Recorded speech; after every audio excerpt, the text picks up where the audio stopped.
Hello mga kaulam, Diyos ko puro de sinaing na barakuda na maraming kalamyas at pritong itlog. Ganito talaga ang ulam kapag wala talagang time magluto. Pero mga kaulam, hindi naman din ito matatawaran. Ito ay masarap din. Napakaswak talaga mga kaulam ang partnership ng itlog at sinaing na isda. Lalo na yung pinakapatis na isasabaw mo sa kanin. Yun talaga ang nagpapasarap doon. Ang itlog talaga mga kaulam, tagapagligtas ko iyan. Tagapagligtas sa mga araw na hindi makapamalengke, sa mga araw na hindi makapagluto ng maayos. Sa totoo lamang, 3 weeks na akong hindi napunta ng palengke mga kaulam. Dahil ako'y nasa school din kapag Sabado.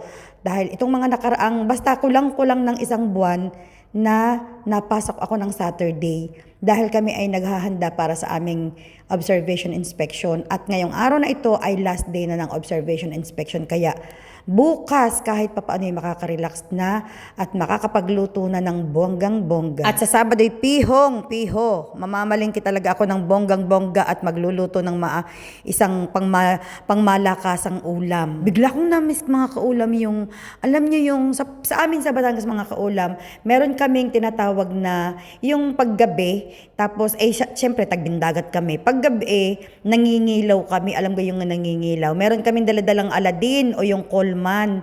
Tapos, pagkagayon, kailangan ang dagat low tide. Tapos doon na kayo mangunguha ng mga isda, ng mga hipon, ng mga pugitang maliliit. Tapos isisigang nyo yun sa kalamyas na tuyo na maasim. Sobrang sarap talaga. Tapos mga alas 12 ng gabi, dahil nga gabi ninyo yun huhulihin.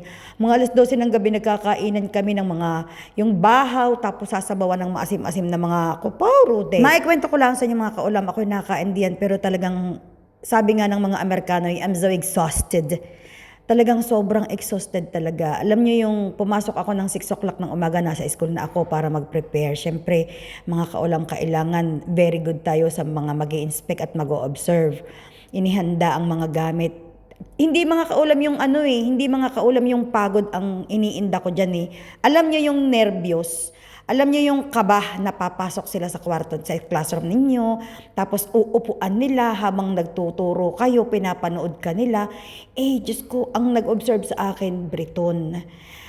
Tapos, syempre mga kaulam, iba yung perceptions nila sa pagtuturo, iba din yung sa akin. Although, iisa ang curriculum na ginagamit namin, pero depende sa kaalaman ng mga bata, depende sa abilidad ng mga bata kung paano nyo aatakehin ang pagtuturo. Siyempre, sa kanilang bansa, sa bansa nila, iba din yung behavior ng mga bata. Dahil iisang lahi din yan sila kahit papaano. Ako, iba-ibang lahi, Diyos ko puro. Yung stress, in short, yung stress doon, yun ang talagang, I was so exhausted. Talagang nakuporo. Buti na lamang itong mga estudyante ko is very cooperative. Talagang alam nila na kapag may visitor, behave sila. Tapos, behave naman talaga ang mga estudyante ko. Tapos talagang nakikika-operate sila. Tapos, yung talagang they also did their best.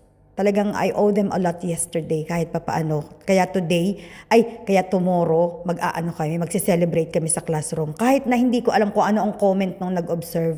Wala din akong pakialam doon. Basta ang importante yung mga anak ko nag-cooperate ng maayos at naging very good naman sila. Back to kain na lang tayo, Diyos ko po. Naikwento ko lang sa inyo talagang dahil yung oras na yan ay masakit ang ulo ko dahil alam ninyo, walang kain. Kaming lahat ng teachers, ang iba kumain ng mga 2:30, 2:35. Hindi ko kayang kumain habang nagmi-meeting. Minsan ginagawa ko yan, pero kahapon, hindi ko kinayang kumain habang nagmi-meeting kami dahil may mga ini-edit kaming lesson sa computer. So, paano ko kakain kung ako nag-e-edit? Kailangan kong i-edit yun bago ako umuwi. Bago kami umuwi, na lamang, parang 1 hour na lamang uuwi na kami. So, kailangan kong tapusin dahil ipapaprint namin yun at that time din. Diyos ko po, mahigpit. So, kahapon, umuwi ako ng gutom na gutom. Pagdating ko sa bahay, talagang ako'y agad nag-init ng kanin. At saka nagluto agad ako bilis-bilis ng itlog. At saka aking ininit yung aking sinaing na barakuda. Ay, ang anak ko daw ay gusto rin kumain noon at nakita. Ay, paborito din niya iyan.